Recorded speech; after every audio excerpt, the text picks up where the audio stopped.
قوي وتجريبي بالنسبة للفريقين، سواء الفريق المغربي نادي الرجاء الرياضي البيضاوي أو الفريق التونسي نادي الصفاقسي التونسي. انطلقت المباراة وكما قلت جماهير غفيرة تتابع هذا اللقاء الهام، لقاء الحب الهام، وهذا شيء ايجابي بالنسبه لكره القدم المغربيه في اللقاءات الحبيه كي حضر جمهور بهذا العدد. هذا شيء ايجابي بالنسبه لكره القدم المغربيه. خطا كان محاوله لفريق نادي الصفاقسي التونسي وخطا لفائده بن مقدم. هذا من انتاج مدرسه الرجاء الى جانب محمد الحاج، وكذلك من انتاج مدرسه الرجاء، والهاشمي من انتاج مدرسه الرجاء، كذلك دفاع الرجاء انتاج خالص لمدرسه نادي الرجاء الرياضي البيضاوي. لقاء كما قلت سيكون بمثابه المحك الحقيقي للفريقين، المحك الحقيقي على الواجهه الافريقيه، ومدى استعداد كل من الرجاء ونادي الصفاقسي التونسي بالنسبه للبطوله المغربيه وكذلك للبطوله التونسيه. فريق الرجاء اللي كيحاول على انه يعني يعطي صوره على مدى جاهزيه الفريق وكذلك استعدادات الفريق للقاءات الاياب. كما قلت نادي الرجاء الرياضي البيضاوي احتل المركز الثاني بفارق نقطه واحده عن المتزعم والغريم التقليدي نادي الوداد الرياضي البيضاوي. والرجاء الى جانب الوداد، الى جانب الكوكب، الى جانب انديه اخرى طموحه، حسنيه اكادير كذلك والدفاع الحسني الجديد، انديه طموحه تحاول يعني استخراج كل الأسلحة من أجل الظفر بلقب البطولة الوطنية لهذا الموسم. هذه تمريرة ومحاولة لفائدة فريق الرجاء الرياضي البيضاوي من الجهة اليمنى بواسطة اللاعب الهاشمي لوسط الميدان. تدخل قوي والحكم يترك الامتياز لفريق الرجاء، وتدخل حارس نادي الصفاقسي التونسي رامي جريدي اللي كانت له كلمه الحسم في هذه المحاوله لفائده فريق الرجاء الرياضي البيضاوي. رد فعل نادي الصفاقسي التونسي ستكون مباراه يعني حقيقيه للاختبار لمعرفه مدى يعني جاهزيه كل من الرجاء ونادي الصفاقسي التونسي للاستحقاقات القادمه. وروماو كيعتمد في هذه المقابله على النهج اللي كمل به البطوله، هو 4-2-3-1، الاعتماد على كوكو بومعمر في ان واحد في مرتكز ديال الوسط. رباعي الدفاع هو كروشي وبالمقدم والحاج وشاغو يتناوبون على التغطيه دائما. امامهم لاعبين ديال الارتكاز هو كوكو بالمعلم. على الاطراف كنلقاو حافظي والصالحي يبحثون دائما على العمق من خلال بدايه هذا اللقاء. كاين رجل محوري اليوم اللي اعتمد عليه روماو هو الصبار، وبرسوق الهجوم ينتظر دائما المسانده من الوراء. والحافظي اللي يعني ارجع للمستوى ديالو، اصبح من الركائز الاساسيه لفريق الرجاء اللي كيقوم محاوله الان تدخل دفاع نادي الصفاقسي التونسي، ابعاد الكره من طرف اللاعب ياسين مرياح للامام، ودائما الرجاء يبحث عن ملء الفراغات. كاين بريسينغ فؤاد، الضغط عالي اللي كيمارسوا فريق الرجاء في الامام، وهذه من الخصال ديال فريق الرجاء في الماضي. كنظن بانه تخلى عليها بعض المقابلات وكان كيعاني على مستوى الدفاع. احسن وسيله للتقليل من المخاطر على الدفاع هو الضغط العالي والضغط على الاقل في الوسط.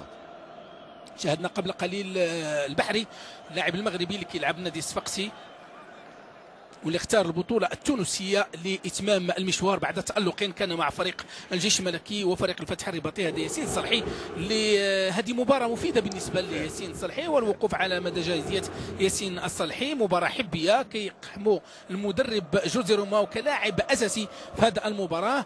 والكرة عند نادي الصفاقسي، تدخل لاعب ياسين الصالحي للاعب كوكو يعيد الكرة للعسكري. يعني كان اختيار شوية صعب للاعب كوكو، والعسكري يفضل ارسال الكره خارج الميدان وتماس لفائده نادي الصفاقسي التونسي. والصالحي اللي عانى شيء الكثير من جراء الاصابه والعمليه الجراحيه، كنظن بانه باش يرجع للفورم ديالو كان خصو وقت طويل، رجع لها في نهايه ديال المرحلات ديال الذهاب. اليوم كيلعبوا كرجل على الاطراف، ربما انه بغى كيقلب باش يخدم اللياقه البدنيه اكثر، لانه هذاك المركز كيتطلب مجهود اضافي بدني اخر. نظن بانه هذا الشيء علاش ربما كان نشوفوا انه كان كيلعب لاعب محوري، ولكن اليوم كيلعب على الاطراف. كيسعى روماو للبحث على اللياقه البدنيه ديالو من خلال هذه المقابله.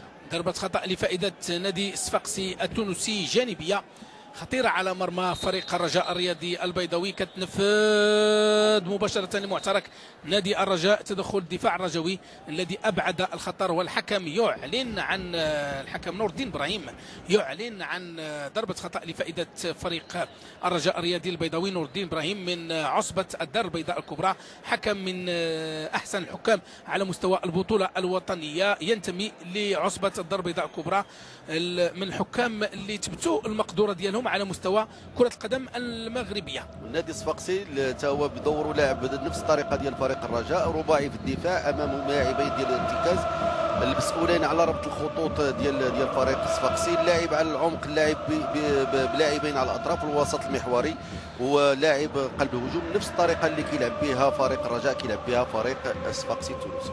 وارجاع الكره مره اخرى للحارس العسكري خالد العسكري، حارس مرمى نادي الرجاء، اللي ربما حتى الان باقي ما وقعش او ما جددش العقد ديالو مع فريق الرجاء الرياضي البيضاوي.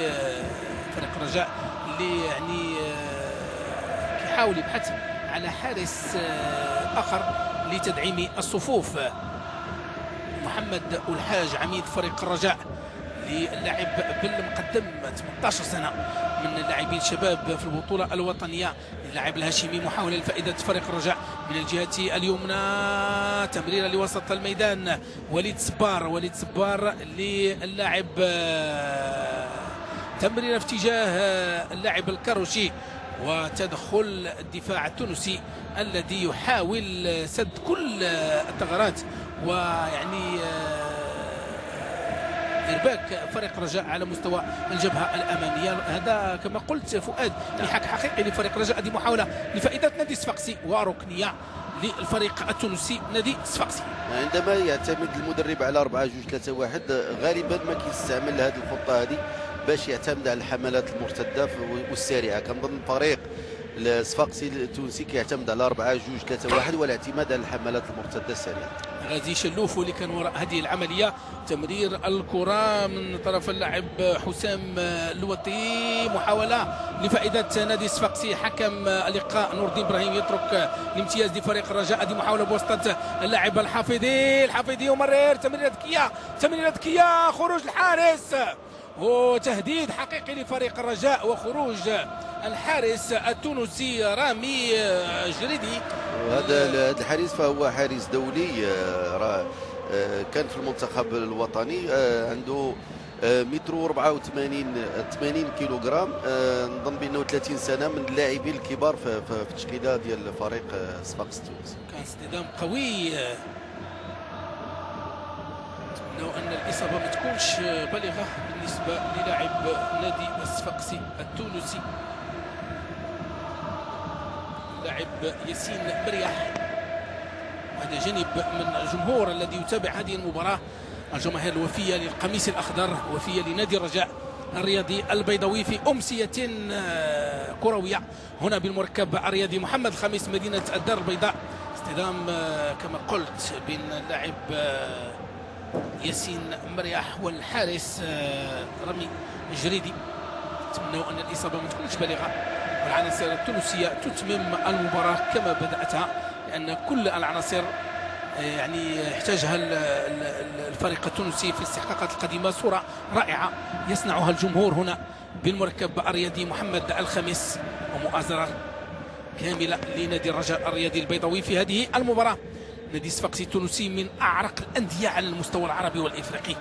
هذا الفريق اللي تنشأ سنه 1912 ليتم تجميد نشاطه انذاك من قبل الاحتلال الفرنسي، يعود سنه 1928 تحت قياده السيد زهير العبدي، وكان يحمل اللونين الاحمر والاخضر. منذ ذلك الحين يعني ولدت مدرسه كرويه قوامها اللعب الجميل والنظيف. هذا بالنسبه لنادي الصفاقسي التونسي اللي تعتبر من اقوى الانديه التونسيه والافريقيه والعربيه على الاطلاق. فريق اللي عنده القاب عديده، فريق اللي كي قلت من ركائز كره القدم التونسيه. هذه محاوله لفائده نادي الصفاقسي التونسي اللي كيعتمد كثير على الجهه اليمنى. فؤاد بالفعل في الحملات المرتده السريعه كيعتمد على الجهه اليمنى بكثره، ما كنشوفوهش كيغير اللاعب الجهه اليسرى. كنظن بانه الاعتماد على الجهه اليمنى اكثر بكثير من اي جهه في الملعب. تماس لفائده نادي الصفاقسي غادي يتنفذ بواسطه اللاعب ماهر حنيشي. كينفذ التماس، تدخل دفاع فريق الرجاء خطيره لفائده نادي الصفاقسي اللي كيطالب بضربه جزاء مره اخرى. اللاعبين ديال فريق الرجاء يعني ما كيختاروش الظرف باش يمروا الكره للحارس خالد العسكري، لان كانت يعني صعيبه ما كانش عنده خيار اخر باش هو الملاذ الاخير بالنسبه لحامل الكره هو الحارس، لانه كان عاطي الظهر ديالو للادفيرسير. وضربه مرمى لفائده فريق الرجاء الرياضي البيضاوي خالد العسكري في التنفيذ. حارس الرجاء، حارس اللي يعني كيعتبر هو الاخر من اعمده كره القدم المغربيه، من الحراس اللي كيشكلوا ثلاثي النخبه المغربيه. دي الكره عند نادي الصفاقسي عند اللاعب حمزه حدا. فريق الرجاء عند امتلاك الكره كيتحول الى 4-3-3، والاعتماد على لاعبي الاطراف والممرات الجانبيه في انجاح هذه المهمه هو الصالحي والحافظ. محاولة لفائدة نادي الصفاقسي وبالمقدم في المكان المناسب. الحكم يتدخل ليعلن عن ضربة خطأ لفائدة فريق الرجاء. حتى الآن اللقاء يعني كل فريق يحاول يفرض التكتيك ديالو، يفرض كذلك الإيقاع ديالو في هذا المباراة. ولكن كنشوفوا الأغلبية ديال اللاعبين هم في الوسط الميدان، في إشارة بأنه الخطة اللي كيلعب بها شبيهه ديال الرجاء شبيهه ديال الصفاقسي، كيعطينا واحد الكم هائل ديال اللاعبين في الوسط. وليد صبار يمرر تمريره ذكيه من وليد صبار، محاوله لفائده نادي الرجاء، تضيع هنا يعني كان رجاء التحول ديال 4-3-3 كنلقاو بانه كان الصالحي والحافظي، الصالحي اليسار والحافظي في اليمين. انا اللي جرني في هذه المحاوله فؤاد هو الشاب وليد صبار، والتمريره اللي كانت ذكيه يعني شاب كيلعب اليوم من مدرسه الرجاء وكي حتى الان يؤدي مباراه جيده. وهذاك المركز اللي عطاه له اليوم من اللي عنده المسؤوليه الكبيره في الفريق، هو انه تكون محوري وتربط ما بين الدفاع والهجوم وتعطي اخر المسافه. هذه مسؤوليه كبيره عطاها الصبار اليوم، روما وعطاها الصبار. وتماسي فائدة فريق الرجاء الرياضي البيضاوي. نادي الرجاء الرياضي البيضاوي كذلك من أعرق الأندية على مستوى كرة القدم المغربية، وعلى مستوى الكرة الإفريقية ألقاب عديدة بالنسبة لفريق الرجاء وإنجازات كبيرة للفريق الأخضر. فريق الرجاء فؤاد اللي يعني التأسيس ديالو كان في الأربعينيات ديال الموسم الماضي، لكن الفوز بلقب البطولة الوطنية تأخر كثير بالنسبة لنادي الرجاء الرياضي البيضاوي حتى لسنة 1987 مع المدرب كبريطة. كان أول لقب بالنسبة لفريق الرجاء، وكان بداية لانطلاقة قوية للنادي الأخضر، لكن الانطلاقة القوية كانت سنة 1996 خصوصا بعد المزج ما بين الاحتفالية والاستعراضية والفعالية والواقعية، لأنه الفريق الرجاء في السابق كان كيعتمد على الاستعراضيه اكثر، على الفرجه ديال الجمهور، على لي بتي بون، على بزاف ديال المسائل. ولكن منين جا كابريطا او المدرسه البرتغاليه المدرب الجزائري اللي رابح سعدان انهم مزجوا ما بين الواقعيه وما بين الاحتفاليه والاستعراضيه، نظن عطات القاب لفريق الرجاء. كان اول تتويج لفريق الرجاء بالبطوله الوطنيه سنه 1987، وكان يعني تتويج اللي خلى الفريق يضرب بقوه على الواجهات الافريقيه ويفوز بلقب كأس إفريقيا للفرق البطلة التسمية القديمة. وكان ثاني نادي مغربي يفوز بهذه الكأس بعد الجيش الملكي سنة 1985. وفي النهائي اللي كان جمع فريق الرجاء بمولودية وهران 1-0 هنا بمدينة الدار البيضاء و1-0 بمدينة وهران. الضربة الترجيحية كانت هي الحاسم وأعطت اللقب لنادي الرجاء الرياضي البيضاوي. وقلت أن الانطلاقة الحقيقية للشياطين الخضر بدأت منذ سنة 1996. بدأ الاكتساح. الرجاء أتى على اليابس والأخضر وفاز بلقب البطولة الوطنية 6 مرات متتالية. فاز كذلك بالازدواجية، فاز بكأس عصبة الأبطال الإفريقية في مناسبتين لتكون الثالثة بالنسبة للرجاء. فاز بكأس اتحاد إفريقي، فاز بالكأس الأفرو آسيوية والكأس الإفريقية الممتازة. كأس العرب سجل حافل بالألقاب والبطولات بالنسبة لنادي الرجاء الرياضي البيضاوي أمام نادي تونسي هو الآخر. فاز بكأس العرب، فاز بالكأس عصبة الأبطال الإفريقية، فاز بكأس الاتحاد الإفريقي وفاز بالبطولة التونسية 8 مرات وبكأس تونس 4 مرات. يعني جوج ديال الفرق من العيار الثقيل، سجل حافل بالألقاب والبطولات، لا بالنسبة لنادي الرجاء ولا بالنسبة لنادي الصفاقسي التونسي. بالنسبه للفريق الصفاقسي التونسي عندما ضيع الكره الفريق يتموقع ب4-2-3-1 مع دوبل ريدو دفاعيا في الاطراف، لانه دائما الاطراف كيبقاو يرجعوا ويديروا دوبل ريدو بالنسبه للاريال بوش والاريال دروا، وهذا ظاهره صحيه في التموقع ديال 4-2-3-1. انطلاقة فريق الرجاء اللي كانت عسو على مستوى البطولة الوطنية في اللقاءات الأولى كانت انطلاقة يعني باهتة وباهتة جدا، شيء باهتة يعني بعد المجيء ديال روماو، لأنه قبل المجيء ديال روماو فكانت انطلاقة صحيحة، لأنه 7 نقاط في 3 المقابلات، انتصارين وتعادل مع بنشيخة، كانت انطلاقة جيدة.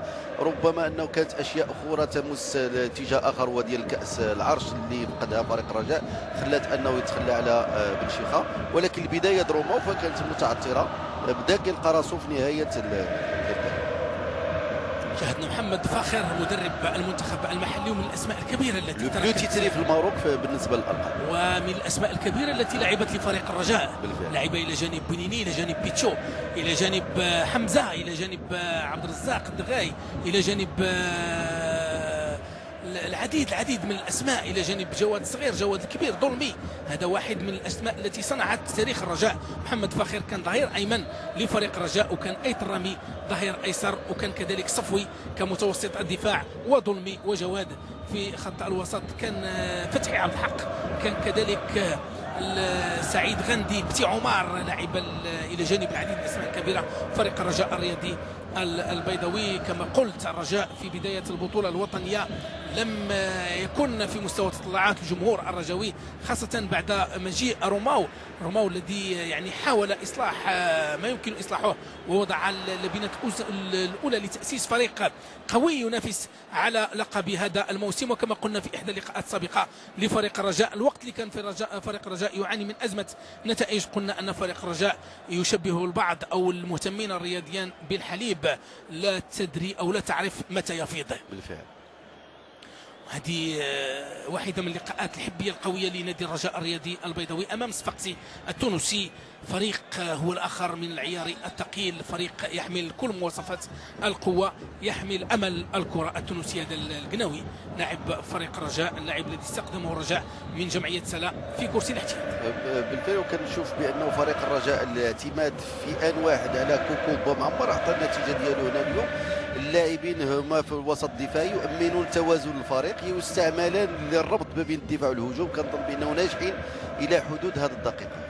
هذا النادي هذا الصفاقسي التونسي هو الاخر اللي تحدثنا على الاسماء الكبيره اللي نجبها فريق الرجاء الرياضي البيضاوي، فنادي الصفاقسي التونسي هو الاخر نجب العديد من الاسماء الكبيره على مستوى الكره التونسيه. نتذكر جميعا العقربي، عقيد، المختار دويب، عز الدين شقرون، نتذكر كذلك سامي الطرابلسي، الاسكندر سوية، حاتم الطرابلسي، وكذلك بوجلبان. هذو كلهم لاعبين الى جانب لاعبين اخرين، لان الكره التونسيه انجبت العديد من النجوم، وصفاقسي من بين الفرق التي تعتبر ركيزه اساسيه لتطعيم المنتخب التونسي.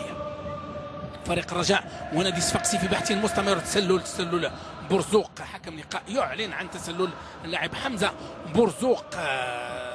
هذه اشارات من جمهور الرجاء على انه حاضر الى جانب الفريق في كل اللقاءات وفي كل الاوضاع، بالرغم من النتائج السلبيه. شاهدنا الجمهور الرجاوي يحضر باعداد غفيره، غير اللي كنسجلوه فؤاد خلال بطوله هذا الموسم هو يعني عوده الجمهور بقوه الى المدرجات. كنظن حتى لي زيلت ملي كيكثروا لي زيلت راه كيكثر معاهم الجمهور، الحضور الجماهيري ديال الرجاء او ديال حسن تكادير او المغرب التطواني والباقي ديال الفروق كتعطي فرجه زائده للفروق ديالها او الكره المغربيه على العموم. نظن بانه بدون جمهور كتبقى الكره القدم بدون منه. وخلال هذا الموسم الجمهور المغربي يعني عاد لتشجيع الفرق الوطنيه، يعني ارقام قياسيه تعرفها الملاعب الوطنيه. نظن بانه التشكيله ديال فريق الرجاء اليوم ملي يدخل بها روما وتراهن على تامين السياده في الوسط، لانه كنشوف ملي كيدخل بجوج ديال المدافعين في الوسط بامعمر وكوكو في ان واحد، كنظن بانه كيبحث على السياده في الوسط، وبالتالي القوه ديال الرجاء يبحث عليها اليوم في قوه وسط ميداني. الكره في التماس لفائده فريق نادي الصفاقسي التونسي اللي كيتكون كما قلت من لاعبين ممتازين بالرغم من الغيابات اللي كيعرفها هذا الفريق، ان مجموعه من العناصر توجد ضمن المنتخب التونسي في نهائيات كاس الامم الافريقيه. نادي الصفاقسي هذا واحد من الانديه اللي يعني صالت وجلت على مستوى الكرة الإفريقية وعلى مستوى الكرة التونسية، توج في جميع المنافسات، في كأس الاتحاد الإفريقي، في عصبة الأبطال الإفريقية، في كأس العرب، وفي البطولة التونسية وكأس تونس. هذا واحد كما قلت من الفرق التي يعني توجت بجميع الألقاب، وهو يعني اختبار حقيقي لنادي الرجاء الرياضي البيضاوي، محاولة لفريق الصفاقسي التونسي اللي كيحاول على انه يباغت فريق الرجاء من خلال المرتدات مضادة الرجاء، اللي كيحاول هو الاخر على انه يوصل بسرعة لمعترك نادي الصفاقسي. كما قلت الخصم هو من العيار الثقيل، خصم من الأندية الإفريقية الممتازة، وهذه تجربة مفيدة لفريق الرجاء الرياضي البيضاوي في مرحلة الاستعداد لاستحقاقات القادمة. مجموعة من الوجوه تتابع هذه المباراة، مجموعة من الأسماء اللي يعني معروف عليها حب الكبير لفريق الرجاء الرياضي البيضاوي. هذه المباراة اللي هي يعني مجموعة من اللاعبين، مجموعة من المسيرين، مجموعة من المحبين لفريق الرجاء يعني اليوم كيحضروا لهذا اللقاء. هذه محاولة لفائدة نادي الصفاقسي، تدخل دفاع فريق الرجاء يبعد الخطر، كانت خطيرة على فريق الرجاء الرياضي البيضاوي. هذه من الفترات قوية بالنسبة لهذه اللقطات. اتضح بأنه دوز وقت طويل فريق الصفاقسي هو بالكرة، كنظن بأنه كيبحث على امتلاك الكرة بليزاتاك بلاصي. ركنية لفائدة نادي الصفاقسي التونسي اللي هو الآخر كما قلت يحاول تهديد مرمى الرجاء بقوة كالنفاذ. تدخل دفاع فريق الرجاء الصالحي، والكرة تبعد إلى التماس لفائدة فريق الرجاء. كما قلت أسماء يعني الأسماء كبيرة من اللاعبين السابقين لفريق الرجاء، وكذلك من المسيرين السابقين ومن عشاق ومحبي نادي الرجاء الرياضي البيضاوي ضمن الأسماء التي تتابع هذه المباراة. هناك المعروفين بحبهم كبير لفريق الرجاء الرياضي البيضاوي، كما قلت المدرب محمد فاخر، وكذلك لاعبين سابقين في صفوف الفريق. كرة في وسط الميدان عند اللاعب الصالحي. على مستوى امتلاك الكره كنلاحظوا بانه فريق الرجاء كيمتلك الكره اكثر في الوسط الميدان، ولكن بالعكس من ذلك فريق الصفاقسي كيمتلك الكره في بلو عند العسكري، وهذه مكمن القوه ديال الفريق الصفاقسي هو انه كيمتلك الكره في لا زون 3 عند الرجاء. هذه محاوله لنادي الرجاء الرياضي البيضاوي، تدخل دفاع نادي الصفاقسي التونسي، والكره ضربه مرمى لفائده فريق نادي الصفاقسي. وملي شفنا الاحصائيات ديال لا بوسيسيون دو بال، ف 42% اغلبيه ديالها كانت عند فريق الرجاء، عند فلوكون ديال فريق الرجاء، عكس الرجاء فلا بليبار ديال نسبه الامتلاك الكره كانت في الوسط. ونادي الصفاقسي يلعب كره جيده، يلعب كره عصريه من الفرق الافريقيه القويه. المدرب التونسي غازي، المدرب هو الجديد لانه عوض فيليب تروسي المعروف هنا بالمغرب. كانت فشل ديال هذا المدرب، وتم الاستنجاد بالمدرب غازي اللي كان مدرب مساعد ديال المنتخب الوطني.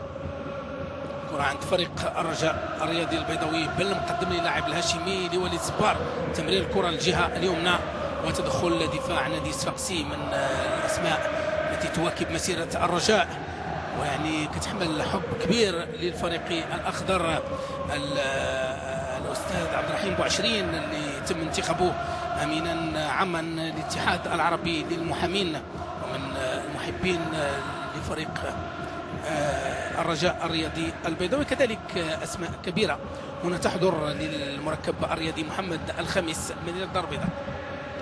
كما قلنا فالمدرب الجديد جا ليصحح مسار بعد السقوط المؤلم في بطولة دوري أبطال إفريقيا لكرة القدم. تحطمت امال الفريق بالتتويج لاول مره في دوري الابطال بعد خسارته امام فيتا كلوب الكونغولي ب4-2 ذهابا وايابا، وقد تم التعويض ديال كما قلنا ديال فيليب تروسي اللي معروف هنا في الاوساط المغربيه. رغم ذلك فهو ابلى البلاء الحسن في هذا الفريق. تماس فائده فريق الرجاء الهاشمي او اللاعب شكو في التنفيذ.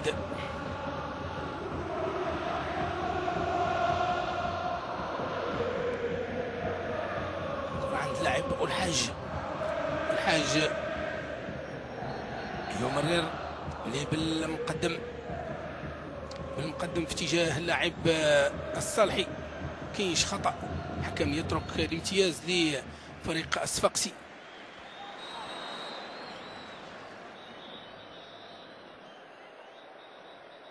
ضربة خطا لفائدة فريق الصفاقسي. نظن بانه اللي كما قلت انه الفريقين كينهجوا 4-2-3-1. هذا النهج يتطلب مجهود بدني اضافي للاعبي الاطراف، ولاعبي الاطراف ديال الرجاء من ضمنهم الصالحي اللي غايب عليه التنافسيه. ربما غادي يلقى صعوبه لمجاراه اللقاء دفاعيا وهجوميا. ماشي نفس المنوال اللي مشى به في بدايه هذه الجوله، انه كان دائما حاضر في الهجوم. الان ذاك يلقى صعوبه انه يتموقع دفاعيا وهجوميا نظرا لسوء الحاله البدنيه ديالو من جراء الاصابه اللي كان متعرض لها. ضربة خطأ لنادي الصفاقسي التونسي. وربما الصالحي ولا دخل بلاصه الصبار غيعطي عطاء اكثر للفريق في وسط الميدان. هذه تجربه مفيده بالنسبه للنادي الاخضر، بالنسبه لفريق الرجاء الرياضي البيضاوي، من اجل الاستعداد للقاءات القادمه. في الاحتياط هناك لاعب شاب اخر صفوف فريق الرجاء، لاعب فقهاوي من انتاج مدرسه الرجاء. كره عند نادي الصفاقسي، تمرير الكره لوسط الميدان. الصفاقسي يلعب كثير على الجهه اليمنى بالفعل، وكيمشي للجهه اليسرى الا اليمين. تمرير الكره لوسط الميدان للاعب وليد سبار اتجاه كوكو، وضربه خطا لفريق الرجاء. فريق الصفاقسي يعتمد على الضغط بواسطه اللاعبين ديال الوسط الدفاعي ديالهم. لاحظ انهم ملي كيدخلوا ديك المنطقه كيكون واحد الضغط جد مهم بالنسبه للصفاقسي. كاروشي، تعود كره للاعب الكاروشي، بل مقدم الجهه اليمنى. حافظي، محاولات الرجاء من اجل ايجاد الممر لتسجيل الهدف امام اصرار تونسي على ملء كل الممرات. ثلاثه اللاعبين ديال الرجاء اللي كيشكلوا الوسط الميدان هما كلهم بنزعه هجوميه، لا الصالحي ولا الصبار ولا الحافظي كلهم عندهم نزعه هجوميه، كيلقاو صعوبه في لي روبلي ديفونسيف. ضربه خطا لفائده فريق الرجاء الرياضي البيضاوي. الحكم نور الدين ابراهيم يعلن عن ضربه خطا لفائده فريق الرجاء قريبه من مربع عمليات نادي الصفاقسي التونسي. على مستوى الاخطاء 9 لنادي الصفاقسي، 4 لنادي الرجاء.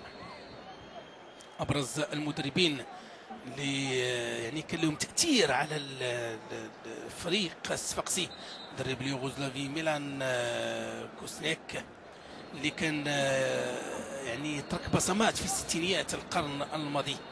يعني الصفاقسي اللي فاز بالبطوله التونسيه 8 مرات، 4 مرات بالكاس، كاس الرابطه المحترفه مره واحده، كاس الكاف 3 مرات، كاس عصبه الابطال، كذلك كاس العرب، كاس الانديه البطله العربيه، كاس المغاربيه. انجازات كبيره بالنسبه لنادي الصفاقسي التونسي. كاس المغاربيه اللي كانت كتقام في سنوات السبعينات فاز بها 2 ديال المرات نادي الصفاقسي، سنه 70 وسنه 71.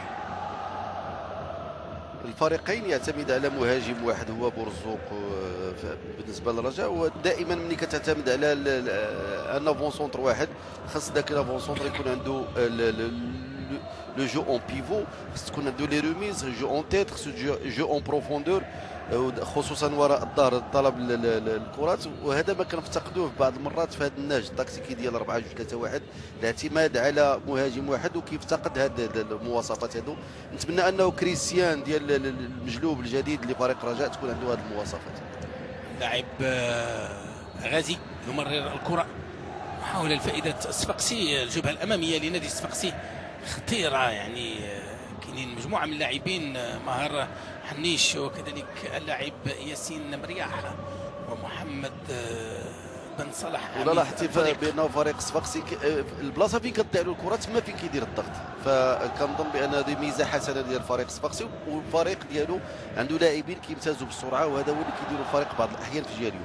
الحافظي يعني الفريق الصفاقسي ما كيتركش الفرصه لعناصر الرجاء، يملا كل الممرات. هذه محاوله لفائده فريق الرجاء، والحكم المساعد الثاني يعلن عن تسلل لاعب الكروشي. كما قلتي فهاد النهج ديال الصفاقسي كيساعدوا ويسهل عليه استعمال ديال عرض الملعب في الهجوم. اذا كياخذ كاع على لارجور ديال الملعب في استعمال الهجوم ديالو. كنظن بانه كيكون ابتكارات ديال المهاجمين وكيديروا حتى الضغط العالي عند فقدان الكره عند المدافعين ديال فريق الرجاء. نادي الصفاقسي صعد للقسم الأول سنة 1947، كان يحمل في السابق اللونين الأحمر والأخضر. سنة 1962 تم تغيير اسم الفريق من نادي تونسي إلى نادي الصفاقسي التونسي باللونين الأبيض والأسود، ويسمى الآن جيفونتوس العرب. هذا جيفونتوس العرب كما يحلو للمشجعين وأنصار النادي، يعني لقبوا هذا الفريق التونسي اللي قلت هو من اقوى واعتد الانديه الافريقيه والعربيه على الاطلاق. كنشوف بانه اللاعب وسيم كمون قايم بواحد الدور كبير، لا مستوى ديال الربط ولا مستوى ديال الادوار الدفاعيه الهجوميه. عنده متر 71، 26 سنه. كنظن بانه قايم بادوار متعدده في هذا اللقاء بالنسبه لوسيم كمون. ضربة خطأ لفائدة فريق الرجاء في وسط الميدان، غتنفذ بسرعة، كتنفذ بل مقدم وربح لفريق الرجاء الرياضي البيضاوي لألحاج اتجاه الكاروشي. ياسين الصالحي وسط الميدان، تبادل الكرة، يرجع الكرة لمحمد ألحاج. محمد ألحاج كيحتفظ بالكرة بكل سهولة للاعب بالمقدم متوسط دفاع فريق الرجاء الرياضي البيضاوي، اللاعب اللي كسب الرسميه ديالو مع فريق الرجاء. محاوله لفائده فريق الرجاء من الجهه اليمنى، محاوله لفائده الرجاء بواسطه مرزوق، تمريره خطيره لفائده فريق الرجاء، وتدخل دفاع نادي الصفاقسي يبعد الخطر عند اللاعب الكاروشي. دائما الرجاء في بحث عن الهدف الاول لوسط الميدان للاعب كوكو يمرر للجهه اليسرى، والكره تماس لفائده فريق الرجاء. فريق الرجاء يسعى لا دونسيتي في وسط الميدان، تواجد لاعبين بكثره في الوسط يجعل المساحات مقلصه والابتكارات قليله بالنسبه للفريق الصفاقسي التونسي، اللهم استثنينا بعد الحملات المرتده في الجهه اليمنى ديال فريق الصفاقسي. هذا الاختبار للفريقين، الرجاء يبحث عن الايقاع في هذه المقابله، ولكن راه غايب الايقاع في هذه المقابله. كاين بعض اللمسات الفنيه، كاين بعض ردود الفعل ديال الصفاقسي في الحملات المرتده، ولكن الايقاع مجمل اللقاء فهو نازل بالنسبه للقيمه ديال المقابله. هذا اللي قلناه، هذا تجربه لفريق الرجاء ولنادي الصفاقسي، لان كل فريق عنده المقومات ديال الفرق الكبرى خاصة على المستويين العربي والإفريقي. هذه محاولة فائدة فريق الرجاء لوسط الميدان عند لاعب كوكو كتضيع له الكرة، كتشاهد عناصر نادي الصفاقسي التونسي عند اللاعب رقم 19 ماهر حنيشي اللي كينشط الجهة اليمنى للفريق التونسي. العيب ديال الصبار اليوم ماشي من تقليل من الكفاءه ديالو، ولكن كينضم بعض الاحيان الى كوكو وبامعمر في الوسط الميدان الدفاعي، وكيكونوا ثلاثي في وسط الميدان الدفاعي. خاص دائما الصبار يكون قريب البرزوق، قريب الحافظي، قريب الصالحي، وتكوين مثلثات، لانه قوه المثلثات هي قوه كره القدم العصريه. والفريق التونسي بالرغم من الغيابات ما كيبانش عليه يعني تاثير الغيابات، وهذه هي سمه الفرق الكبيره، كل العناصر الموجوده يعني كتقدر تعوض. ملي كتسمي فريق راه فريق باكمله فيه 30 عنصر، 30 عنصر قادر على الاعطاء الاضافه في اي لحظه من اللحظات اللي كيحتاجها المدرب لاي لاعب. كره عند الحارس التونسي رامي جريدي. الحراس الممتازين على مستوى الكره التونسيه. فريق نادي الصفاقسي اول تتويج في تاريخه كان الفوز بكأس الهادي شاكر سنة 1966. هذا أول تتويج للنادي، صعوده سنة 1947 للقسم الوطني الأول في البطولة التونسية، والتتويج جاء بعد حوالي 19 سنة. هذا الطاقم الاحتياطي للفريق الصفاقسي، قلت بعد 19 سنة فريق يتوج بأول كأس الهادي شاكر. وأول تتويج على مستوى البطولة كان سنة 1969 بالنسبة لنادي الصفاقسي.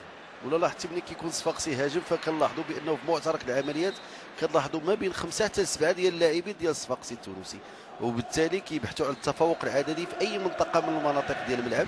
الشيء اللي كنشوفوه الا لماما في بعض المقابلات هو انه تواجد 6 7 ديال اللاعبين في منطقه الجزاء، فهذا شيء ايجابي بالنسبه للصفاقسي التونسي. هو التحول الدفاعي الى الهجوم يتم بواحد المرونه كبيره. الحفيظي في وسط الميدان، كاين حراسه قويه. ولا لاحظتي ذاك الايقاع وذاك لادابتاسيون مع المقابله كانت في البدايه للرجاء احسن، مع توالي الدقائق بدا كيتراجع الايقاع ديال الرجاء. كنظن بانه النهج التكتيكي على العموم كيطلب صرامه، تقرير، تركيز، تطبيق طيله الدقائق ديال المقابله. نفذ الخطا في وسط الميدان، تمريره من اللاعب حمزه حدا. دفاع الرجاء يبعد الخطر، وضربه مرمى لفائده فريق الرجاء الرياضي البيضاوي اللاعب شاكو.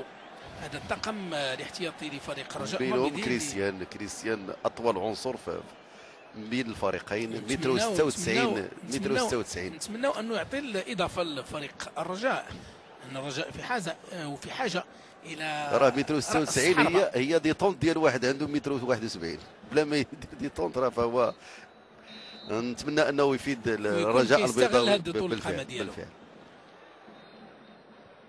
يرجع الكره من طرف اللاعب سليم.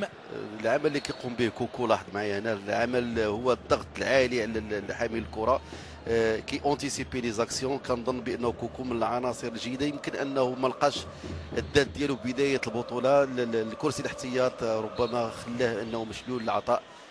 كوكو محتاج له الرجاء فيما تبقى من البطوله. اذا كان اول تتويج لفريق نادي الصفاقسي بالبطوله التونسيه سنه 1969، فالفوز بالثنائيه البطوله والكاس كان سنه 1971.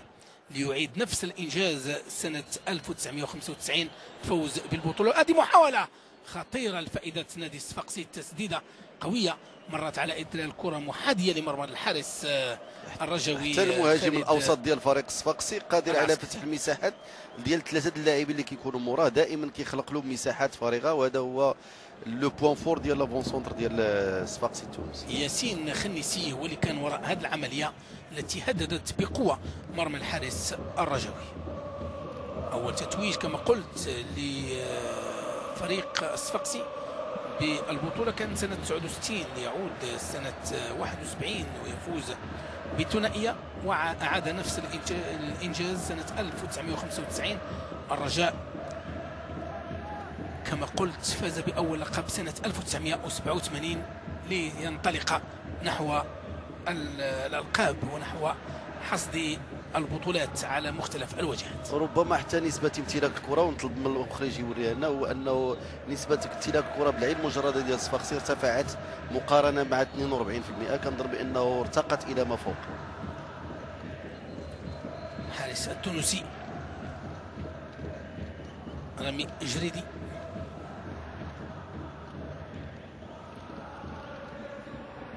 يعني الفريق التونسي كيلعب كرة عصرية، يعني تمريرات محكمة وتموضعات في المستوى لفريق كما قلت من الفرق القوية على المستوى الإفريقي. بل مقدم وخطأ أعتقد الحكم يترك الامتياز ويعطي ضربة مرمى لفريق الرجاء الرياضي البيضاوي.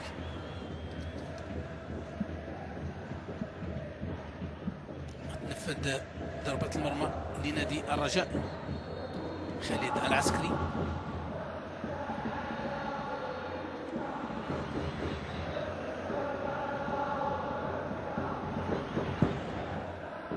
لوسط الميدان تدخل اللاعب حمزة هدا وتماس لفائدة فريق الرجاء. شاكو بسرعة، محاولة مضادة للصفاقسي. ياسين خنيسي يحتفظ بالكرة، تدخل بالمقدم وتماس لفائدة فريق الرجاء.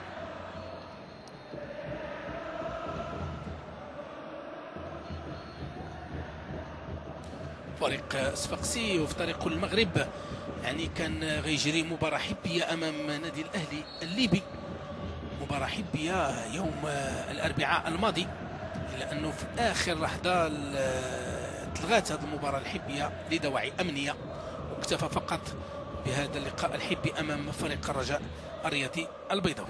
كاروشي للاعب بمعمر، حكم ترك الامتياز انه لو لمسها حمزه بورزوق كان يعلن على تسلل بورزوق بمعمر، اللي هو كذلك ربح لفريق الرجاء اللي استقطبه من نادي المغرب الفاسي.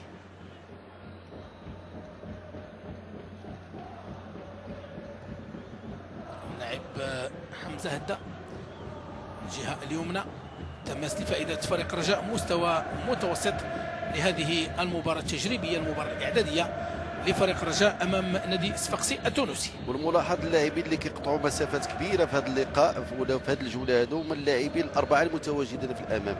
بالنسبه للرجاء البيضاوي لا الحافظي لا الصبار ولا الصالحي ولا بورزوق هما اللاعبين اكثر ركضا في هذه المقابله، وبالنسبه كذلك حتى الفريق الصفاقسي الاربعه اللي كيلعبوا في الامام، لكنه هذا الناجي يتطلب الرجوع الدفاعي خصوصا لو بلوك في الوسط او الحكم نور الدين ابراهيم في حديث مع اللاعبين التونسيين اللي كيطالبوا باعطاء الاسعافات الاوليه لاحد اللاعبين التونسيين اللي سقط الارض.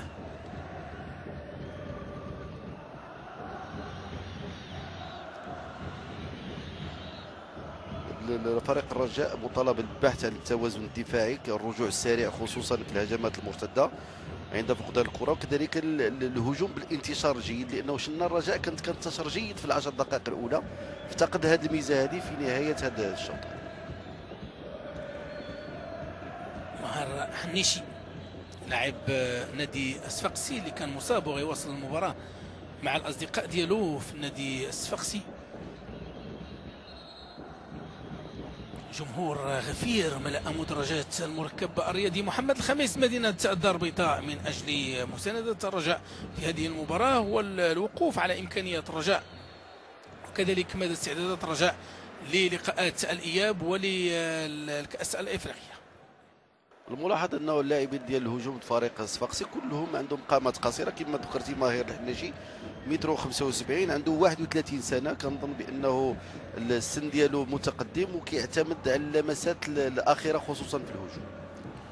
هناك كذلك ابراهيم البحري من اللاعبين المتالقين على مستوى النادي الصفاقسي، بالاضافه للكاميروني ماريوس هذا اللي وقع الفريق خلال هذا الموسم.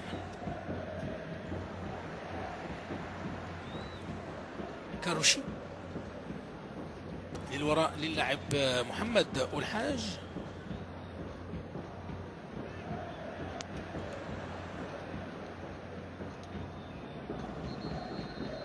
بالمقدم تمريره في اتجاه اللاعب حمزه برزوق، وتدخل الدفاع التونسي وتماس فائده فريق الرجاء.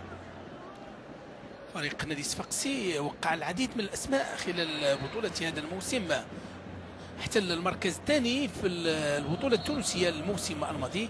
خلال هذا الموسم العديد من الاسماء اللي جلبها الفريق التونسي كاللاعب فالو يانغ عقد لمدة 3 سنوات ونصف، يلعب المنتخب الأولمبي السنغالي، تكون بأكاديمية سباير السنغالية. كذلك حاتم سويد مدد عقده مع الفريق ل3 سنوات. وكذلك لاعب وسط ميدان فيتا كلوب ليما موبيدي اللي أمضى عقد ل2 ونصف، التحق بالفريق بعد رحيل إبراهيم اندونغ واللاعب فرجاني سامي. الهدافين ديال الفريق في بطولة هذا الموسم فخر الدين بن يوسف ب5 أهداف، إبراهيم بحري 4 أهداف، محمد علي منصر 4 أهداف، وماهر حنيشي ب3 أهداف.